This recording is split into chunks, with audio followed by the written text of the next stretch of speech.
Office zone. আজকে MS পাওয়ার পয়েন্টের part number 2, সেটা হলো হোম মেনু। কেমন, আজকে আপনাদের হোম মেনু শেখাবো। আর হোম মেনুটা একদম এমএস ওয়ার্ড এমন এমএস এক্সেলের মতো কিন্তু পুরো সেম। আমি তাও সিম্পলভাবে আপনাদের দেখিয়ে দেবো, ঠিক আছে? আচ্ছা দেখেন, প্রথমে আছে ক্লিপবোর্ড। ক্লিপবোর্ডের পেস্ট কপি কার্ড, এটা আমরা সবাই জানি। এটা আমি আর দেখিয়ে ভিডিও লং করতে চাই না। আচ্ছা, এরপরে মূলত হোম মেনু ইম্পর্টেন্ট কাজটা হলো এই যে এই অপশনটা নিউ স্লাইড। নিউ স্লাইড হলো আপনি যদি যতবার ক্লিক করবেন দেখেন অটোমেটিক কিন্তু আমার মানে ততটি পেজ অটোমেটিক চলে আসবে।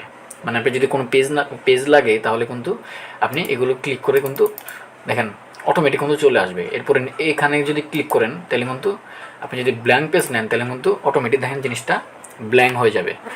আর আপনি যদি কোনো মানে স্টাইলের কোনো যদি পেজ নিতে চান, যেমন আমার এই যে টু কন্টেন্ট মানে টু সাইট, ঠিক আছে, এগুলো কিন্তু আপনারা নিতে পারবেন।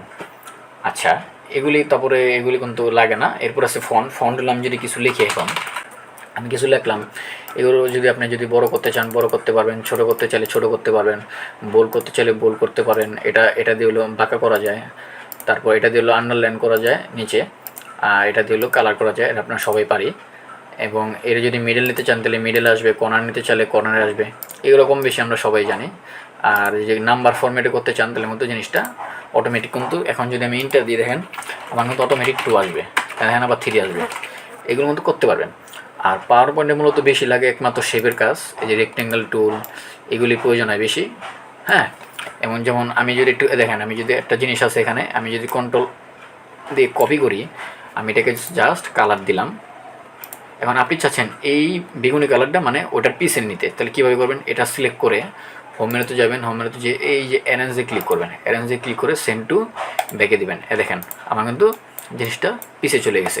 এটা অনেক সময় মানে এটা কম বেশি সবই লাগে, মানে এই জিনিসটা সবচেয়ে বেশি লাগে পাওয়ার পয়েন্টে, ঠিক আছে? আর কুইক স্টাইল আপনি এইগুলো দেখে নেবেন, এটি একটা স্টাইল মানে কালারের। আর শেপ ফিল এটা তো আগের মতনই, আর ফাইন রিপ্লেস একই। তো মূলত মানে পাওয়ার পয়েন্টে হোম মেনুর কাজটা সবচেয়ে ইম্পর্টেন্ট হলো নিউ স্লাইডটা। আর সব আগের মতোই, যারা এমএস ওয়ার্ড শিখে আসছে টিউটোরিয়াল থেকে তারা কিন্তু পাওয়ার পয়েন্টটা অটোমেটিক কিন্তু মানে হোম মেনু ফাইল মেনু পুরো সেম, ইনসার্টও সেম। ইনসার্টে খালি 2-1টা অপশন আছে, ওটা আপনি আপনাদের দেখিয়ে দেবো কালকেই পার্ট নম্বর 3-তে। হ্যাঁ, তো আপনারা যারা শিখতে চান তারা কিন্তু একদম ফার্স্ট টু লাস্ট টিউটোরিয়ালটি দেখে শিখতে পারবেন, ঠিক আছে? তো হোম মেনু মূলত এই পর্যন্তই। ভিডিওটি যদি ভালো লেগে থাকে অবশ্যই সাবস্ক্রাইব এবং লাইক দিয়ে পাশে থাকবেন। ভিডিও আজ এ পর্যন্তই, সবাই ভালো থাকবেন, আল্লাহ হাফেজ।